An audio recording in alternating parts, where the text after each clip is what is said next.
现场只剩风雷阁的人时，雷尊者跟风清儿确定了古皇血晶的真实性。得到肯定答案后，雷尊者让风清儿回去将此事告诉天妖皇族。雷尊者在心里暗暗道：既然你不肯自废3000雷动，那么便只能让你以后连其他斗技都不能使用了。说实在的，这一招借刀杀人使得那叫一个漂亮啊！另一边，坐在鹰背上的萧炎却是再也忍不住，一口鲜血喷了出来。原来萧炎之前将古皇血晶藏在了异火之中，可是现在却有一滴血晶滴不出来，那可是斗尊级别的古皇血晶呀！玩大发了的萧炎苦逼了，庞大的能量根本吸收不完，众人又不敢胡乱的出手帮忙。要知道这一个弄不好，萧炎可就废了。仅仅是不到10息的时间，萧炎就变成了一个体型硕大的胖子。眼看着萧炎的身体开始慢慢的溢出鲜血，风尊者再也忍不住了，双手一结印，就欲强行帮萧炎逼出古皇血晶。萧炎却是突然睁开了眼睛，惊得风尊者一顿。就是这么一顿，萧炎背后的古翼迅速展开，一股股能量被萧炎输送进古翼之内，青红能量直接是令得古翼的面积舒展了将近1倍之多。莫青鸾认出了这是天妖皇翼，这又有古皇血晶，又有这天妖皇翼的风尊者也有点麻了爪子。要知道天妖皇族的人，即便是他与药尘动起来都要思量一些，没想到这个小子不仅抽了人血晶，还连着古翼都是弄了下来。等萧炎彻底吸收完能量，睁开眼睛后，一道轻笑从其嘴中传出，正是凤鸣龙音。要知道这可是天下间1等1的音波，若是配合着音波斗技施展，威力极强。风尊者有些惊喜的看着这个数次给自己带来惊喜的小子，只觉得自己老友的眼光真好。先将你这天妖皇翼收起来吧，以后尽量不要使用它，否则一旦被天妖皇族发现的话，恐怕会有着大麻烦。风尊者提醒道。闻言，萧炎点了点头。见萧炎收好翅膀，风尊者迫不及待地问道自己的老友现今如何。萧炎将寒风暗害老师的事一五一十的说明后，风尊者气炸了，怒骂寒风是畜生，自己当初就该一巴掌拍死这个畜生。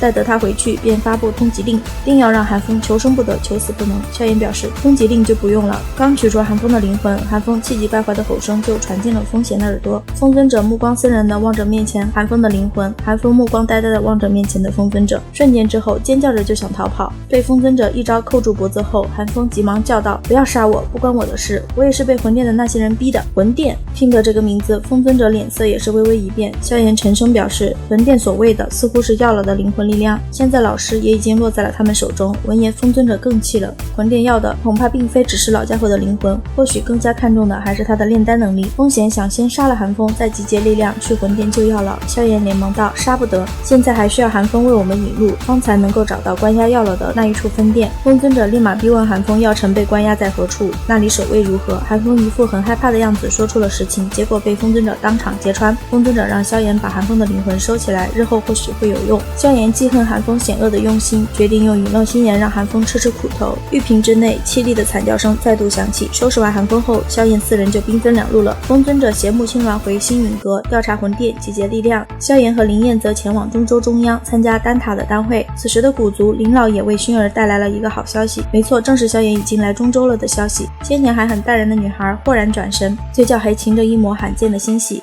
吩咐下去，我要出古界。此时的萧炎可不知道薰儿已经来找他了，还在空间虫洞之内认真的锤炼兽火，只为研究出新一代化生火的火种，为以后施展毁灭火连做准备。最终兽火还是锤炼成功了，融合之时林燕却是差点被误伤。两人穿过虫洞，到达中域西南区时，于志决定去天皇城看看昔日老友柳晴。天皇城中大小势力林立，其中以2大家族为尊，一为柳家，二为程家。空间虫洞的管理权便是不断的在柳家与程家之中转换，然而并未有一方能够长久的将之掌控，只因空间虫洞的真正所有方是焚炎谷，焚炎谷掌控着诸多城市，柳家与程家也只能够算作焚炎谷的附庸势力。宁愿提醒萧炎改变一下容貌，免得被风雷阁那些不死心的人惦记上，还有就是不要在此轻易使用天火3玄变。焚炎谷虽不像风雷阁那般将斗技看得跟命一样，但被一外人使用难免会心生不爽。萧炎深以为然，打算见过柳晴就走，没成想计划赶不上变化，本应是柳家获得的空间虫洞的管理权，如今却因焚炎谷的最新命令被程家夺了去。起因是焚炎谷谷主想要炼制一味丹药，需要一些高阶炼药师去焚炎谷帮忙，就下了命令，若是谁能够寻到高阶炼药师，空间虫洞的管理权便交给其家族，且此效维持3年时间。而程家已经找到了一名获得丹塔认证的6品炼药师，这下可把柳晴给整不会了。他柳家的确也有炼药师，可最高的却只是一名5品炼药师。照这焚炎谷的赤火长老所说，若是今天真的柳家请不出6品炼药师的话，便是得得将那空间虫洞的管理权交给程家。柳晴哪里甘心，可一天之内他又到哪里去找六品炼药师？柳晴身后，柳飞咬着银牙，极为不忿的道：“这个老不死的，肯定收了程家的礼，闭嘴！”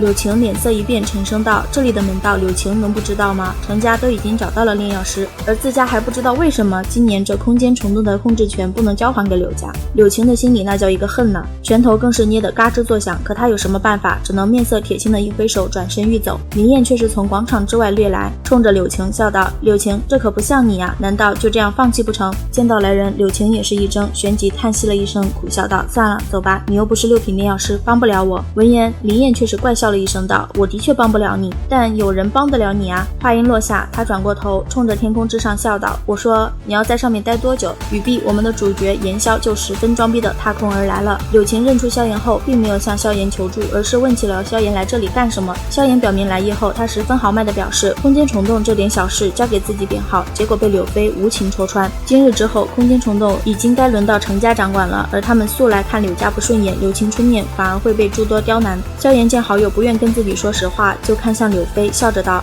怎么回事？需要帮忙吗？”柳晴摆了摆手，就欲上前揽住萧炎肩膀，笑道：“没事，一些小麻烦而已，走吧，先回去。既然你来了天皇城，说什么也要好好招待你一番。”萧炎却是直视着柳晴，认真道：“当初你跟我去加玛帝国时，我可从未说过这种话。”柳晴顿时就愣住了，与萧炎对视了一眼后，苦笑道：“这里可不是加玛帝国，光是一个程家的实力，便是比云岚宗更强。你若是出手的话，恐怕会给自己引来一些麻烦。”萧炎最听不得的就是这种话，雷山都杀出来了，为了兄弟，他会怕得罪程家？在柳晴说明整件事情的缘由后，萧炎用行动表明这件事他管定了，他要与程家请的炼药师比试一下。萧炎的行为引起广场周围吃瓜的人群一阵骚动，身为当事人之一的曾修也是愣了愣，他可是六品炼药师耶，眼前的这个小娃娃竟然大言不惭的要跟自己比试，看来不给这个小娃娃一点教训是不行了。于是曾修提议比试灵魂力量，现在萧炎是晚辈，便由其先出手，只要萧炎能够用灵魂力量将自己击退，那么便算萧炎胜。萧炎也是个老六，明知自己的灵魂力量能够完胜曾修，还是一声不吭的先出手了。7品对战6品，结局还用说吗？只一招，这个爱拖大的小老头就被拍飞出去将近100米，生死不知。